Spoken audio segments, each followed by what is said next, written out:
Hey everybody, it's me, Dan Stewart from Happy Grasshopper. I hope everybody's having an awesome day. I am so totally, completely stoked to be here. And Celeste, excuse me, everyone, I want you all to know Celeste is here. She's in the background. Your mic is on. I can hear the feedback of your shuffling papers. So welcome to today's webinar. I see a bunch of people are here chimed in. I see Deborah and Brian and Leanne and Margaret and Edith and Julia and Diana and John. This is going to be a fantastic session. In fact, you know what? I want to tell everyone here that this might be the most important webinar we've ever delivered here at Happy Grasshopper. You know, it's been almost 5 years now that our little company has been out there in the world. And in that scope of time, we've seen quite a change in the conversation about marketing. And I'm very proud that we're part of the reason for that change. So let's start here by just calling out what you should expect today. I want to make sure that we're all on the same page and that everyone here has their seatbelts on for 20 minutes of content. Normally, when we're doing these webinars, I try to just teach. You know, this isn't a massive sales session. It's an opportunity for you to feed your brain. Now, at the end of the session, we are going to be giving away 3 of our Happy Grasshopper accounts to people who are on the call today. So that's reason enough for you to hang out and take in all this great content. Now, I've already mentioned my co-founder, Celeste. She is in the chat. Please, everybody, take a moment to say hi to Celeste. Say hi, Celeste. I see people can see her. I see that coming through the chat. Thanks, folks, for letting me know. Now, I also want to let you know that there's going to be an opportunity at the end of the call for you to have a one-on-one consultation with someone on our staff. We know that you've got a ton of questions, and we know from past experience that these webinars would last about 2 hours if we just hung out to answer all those questions. So for those of you who can't wait, you've got a phone number there on the screen. You're welcome to use it. And everyone else, I definitely want you to buckle up because we're going to get cranking up here right now. So let's start with what is conversation marketing? I mean, where did this come from, right? What is this concept all about? What is the reason that conversation marketing is starting to generate so much buzz in the world? Well, we need to talk about that. We absolutely need to talk about conversation marketing, which seems kind of redundant, I know. And I want to put this in context because right now, from your computer, if you were to jump over to Wikipedia and search for conversation marketing, you're going to find nothing. This page does not yet exist. That's how current and cutting edge our conversation is today. Now, if you were to dig deeper, if you were to find a marketing source like, say, Marketing Daily, you'll see headlines like this. Move over content, it's all about conversation marketing now. You know, why is that? Why is this big change taking place? Why is it that some of the most cutting edge marketers in the world are beginning to focus on what we've been focused on for the past 5 years? Well, I'll tell you. The reasons are really simple. There's 3 of them. Conversation marketing is excellent for doing these 3 things. It shows the people who are your clients that you care, right? You wouldn't reach out to have a conversation with them if you didn't actually care about them. Now, conversation is also important because it allows people to be heard. You know, think about that. Think about that for a moment. How important is it for a customer to have a chance to voice their opinions? I mean, that means a lot for sure. And finally, conversation marketing surfaces opportunity. So it's great when you can engage someone in conversation and then discover that they have referral business for you. It's great when you can engage someone in conversation and then learn about additional needs that you might not even know they had. That's something that's been just incredible for us here at Happy Grasshopper. We've seen our services grow as a result of our clients engaging with us in conversation. So let's go a little deeper again. Let's talk about why this is happening.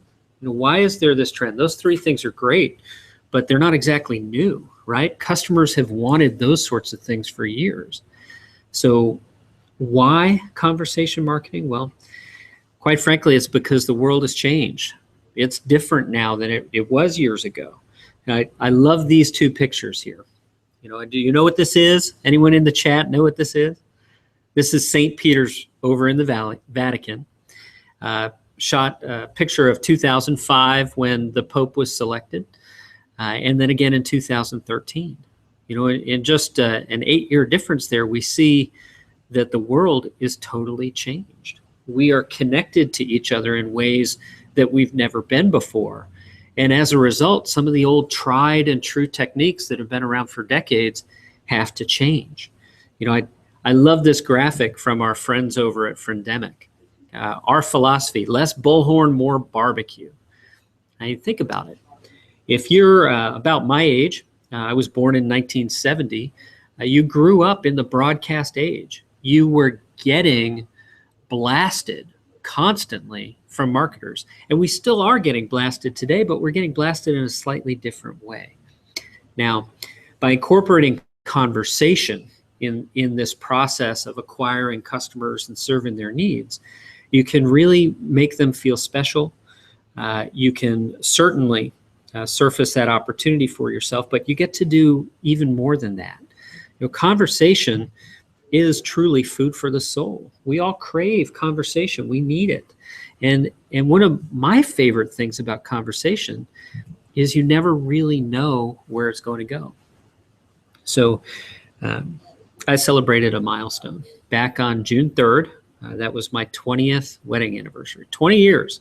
It is just amazing to me how quickly those 20 years have gone by. And what's even more amazing is to think that it all started with just a silly little meaningless conversation. Every time you engage someone in conversation, you never really know where it is you're going to go. And that's why I want to spend a little bit of time laying out the ground rules of conversation marketing. Just because you've got someone to reply to something doesn't mean that you can immediately start selling, right? You've got to nurture that conversation. You've got to bring it to a point where they really feel like they know, like, and trust you before the sales conversation starts. So again, let's recap here. The reason that conversation marketing works, the fundamental reason, when you break down all the tactics and the strategies and you set all that aside, the reason this works is because all of us as human beings have a fundamental need. And that fundamental need is to be heard. Don't we want that more than anything in our lives? Don't we really? We absolutely do. It's a fundamental human need, and we've got to have it in our lives. So again, the focus today is less bullhorn and more barbecue. You've got to be really conscious of the fact that the broadcast age is waning and the conversation age is starting. And if you're going to be a participant in that age, you've got to know the rules of the road. You've got to understand how it is that you're really going to make the impact that you need to make. And that starts, of course, by looking at your database. You've got to start by looking at your database. It's just absolutely critical because so many people, and at this point, guys, I've talked to hundreds and hundreds and hundreds of real estate agents just this year alone. We have thousands of customers, and the fundamental thing I see over and over again is a bunch of confusion about the database. So let's spend a moment just breaking that down and making it simple for you. First, of all the people on the planet, there's really just two kinds. They either know who you are or they don't, period, right? Isn't that a simple way to slice and dice the people in your database? And then, of course, of those two groups, you've got people who are ready to buy now, people who will be ready to buy later, and then, of course, you have folks who are never going to buy from you. They just won't. So instead of thinking of your database as maybe dozens or even hundreds of different segments of contacts, think of them from this perspective, and it'll make it much easier for you to know how to engage these people and know how to really start and continue and maintain that conversation with them.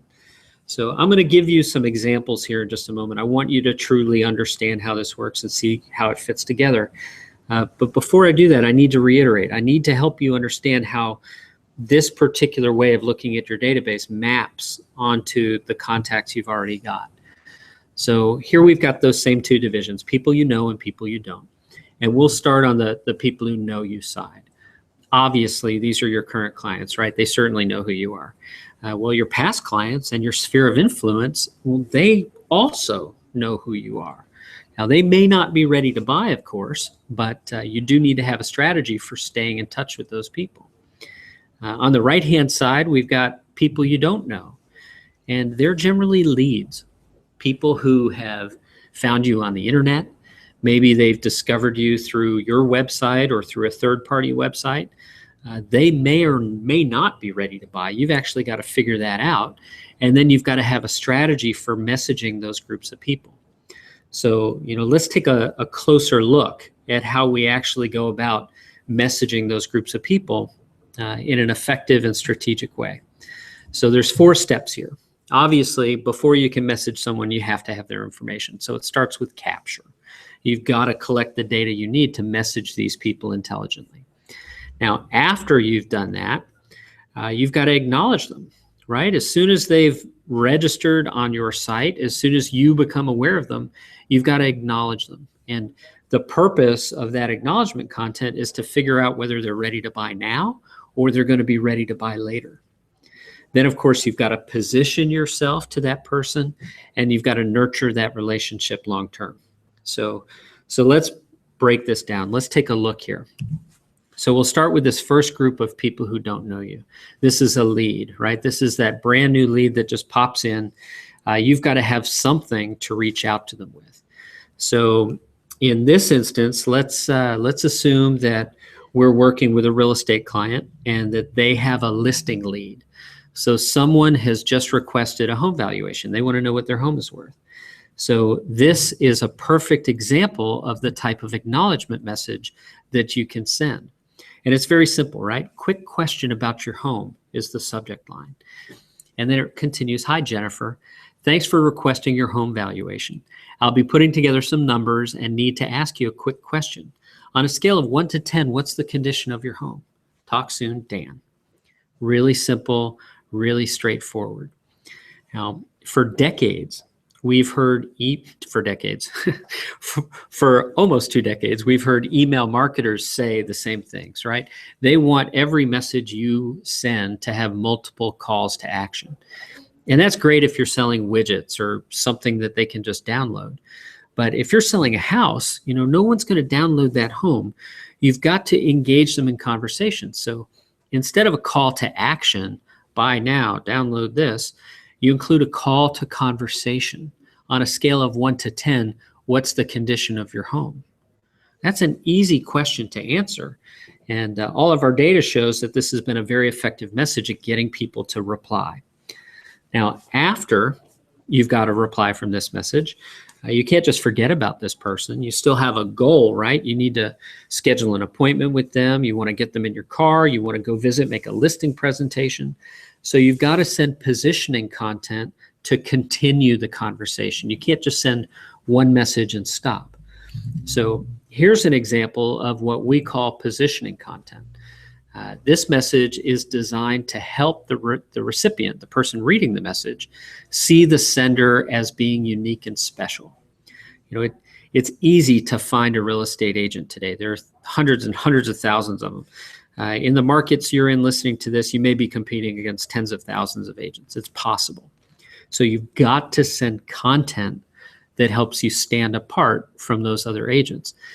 This message has a subject line that says, "Ask about results." "Hi, Jennifer. I'm looking forward to helping you with your real estate needs. I do want to warn you, though, I'm a perfectionist, and for me, the bottom line is results. If you're selling your house, I want you to know that for the past 2 years, I've averaged a home sale every 2.5 days. That also means my buyers get first pick on many homes that are not yet even on the market. You should work with me if you want the best. Some might think that's boasting, but the numbers don't lie. I'm here when you need me, and there's a phone number. All the best, Dan."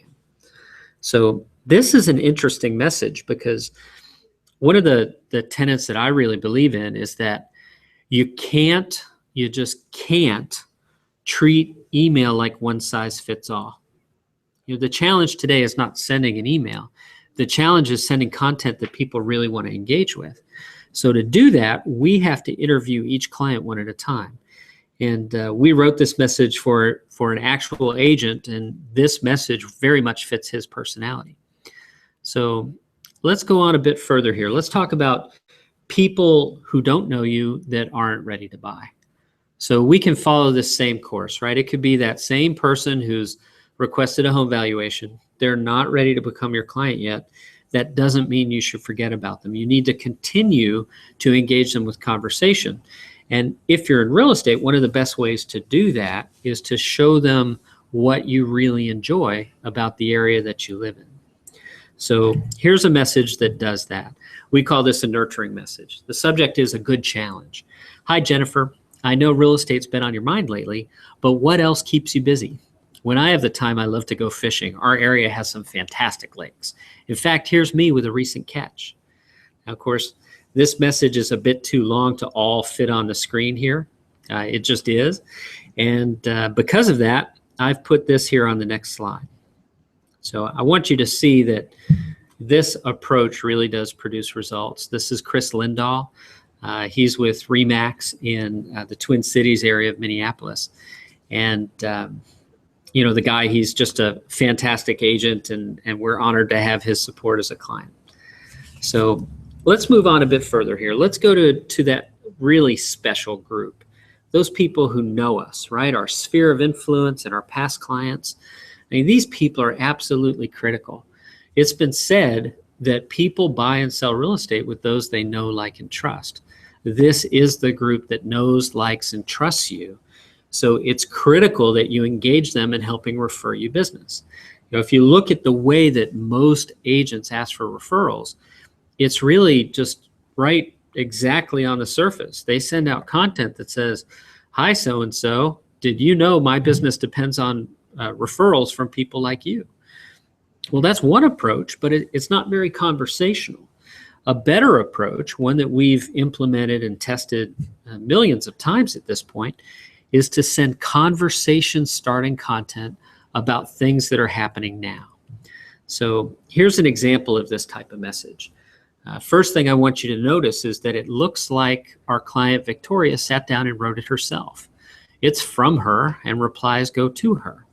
Now, this particular message is a Mother's Day message. The subject line is all tied up on Mother's Day. So we would have sent this immediately before Mother's Day. The message reads, hi, Dan. You probably know already, but Mother's Day is May 8th. Any special plans for Mom? That's the first call to conversation. In Serbia, children sneak into their mother's bedroom and tie her feet with string. To negotiate a release, Mom has to give her children small gifts. Not much in it for Mom, but she does get to lie down for a bit. Please let me know if I can do anything for you. Best, Victoria. Right? So this message is effective because, well, ask yourselves, if Mother's Day were this weekend, did you know that that's how they celebrate in Serbia? You probably didn't. I saw a client while I was in Toronto earlier this week named Bosco, and Bosco happens to be Serbian. And I showed him this message, and he thought I pulled it up just because I knew he was Serbian. So that was kind of fun. Now, the purpose of sending a message that's relevant to these current events is because people are thinking about them. It's a natural place to have a great conversation with someone. And of course, Victoria, another bit of a proof point here for you. She's been our client now for a long time. She sends out these messages once every 3 weeks to her sphere of influence, and they've been really effective for her. Now, so far we've covered two very important groups, people who know you and people who don't. Now, there's something I want you to do on top of that, and that would be to re-engage those groups of people. We all have people in our sphere that maybe can't, that we haven't done a good job of staying in touch with. We all have leads that maybe we've dropped the ball on. So all those people are great opportunities to reach out for re-engagement. And here's a message that's a great example of a way to do that. Subject line is simple, checking in. The market's moving full steam ahead and some amazing opportunities come available. If you've thought about pursuing a real estate goal, now may be the perfect time to act. I wanted to check in and see what you need.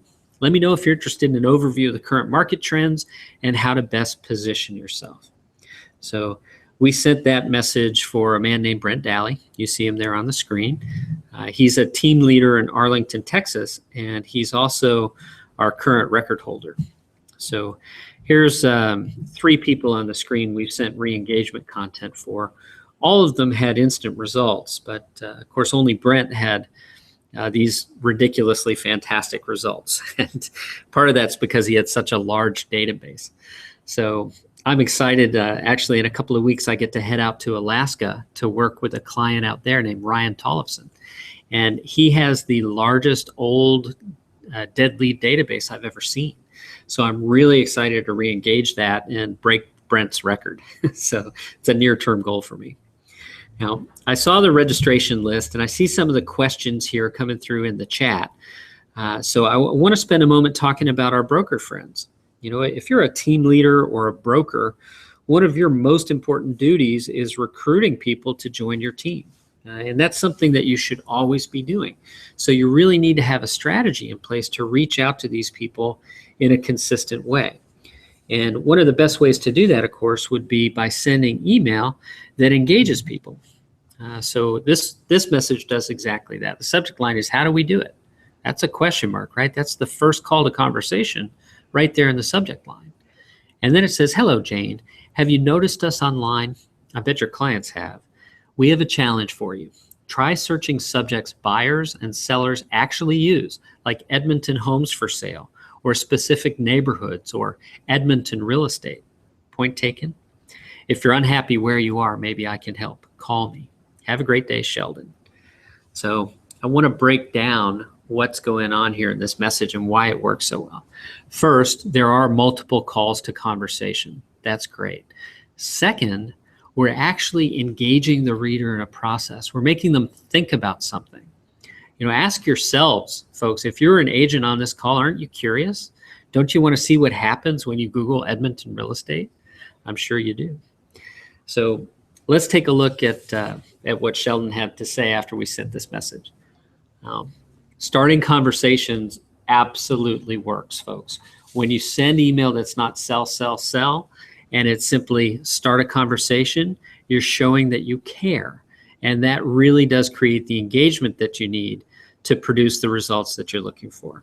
So here's what you need to expect when you start engaging in these processes. These are things that are really important. You've got to expect to get replies. You're going to. When you send out messaging like this, people are going to reply to them. So my advice to you is to set aside the time you're going to need to respond to those messages. And also have in your mind a commitment to continue the conversation. I mean, if someone takes the time to reply, even if it's just something like, oh, neat, right? Just a very simple, short reply, you should take the time to continue engaging them in conversation. Yeah, I thought it was neat too. Hope to see you soon. How are things? And then they're engaging with you, and the next thing you know, you're on the phone and you're discovering that their neighbor is about to list their home or is thinking of moving. What you need to think of this approach as is the knock on the door. It's a systematic way of surfacing opportunity for you, and then you've got to do what it takes to continue that conversation and turn it into an appointment. So at Happy Grasshopper, we help our clients do this in 3 specific areas. We do it for lead conversion, for recruitment, and for your past client and sphere of influence database. Now, I mentioned earlier that there's going to be an opportunity for you to all get your questions answered and to have a one-on-one with us. This is that opportunity. So go to happygrasshopper.com/conversation, and you can go ahead and take a quick assessment there so we can get to know you, and that'll give us a chance to answer all of your questions. Now, you also see you've got my contact information there on the screen. So, please do take a moment, reach out to me, say, hey, I'd love to continue the conversation with you. So, folks, quick summary here. When it comes to starting conversations, the reason that you would choose to use email for this is because it feels personal. When you're posting something on Facebook or Twitter or Pinterest or wherever it might be, that's going out to tons of people. They know it's going out to tons of people. They don't feel an obligation to reply. When you send an email, and it doesn't look like marketing, it looks like you sat down and wrote it to that one person, they feel like you really care. They do, and they will definitely respond and engage with you. So I'm going to look forward to answering your questions. Definitely going to do that. Please take some time and visit us there at happygrasshopper.com/conversation. And in the meantime, have a happy day. So long, everybody.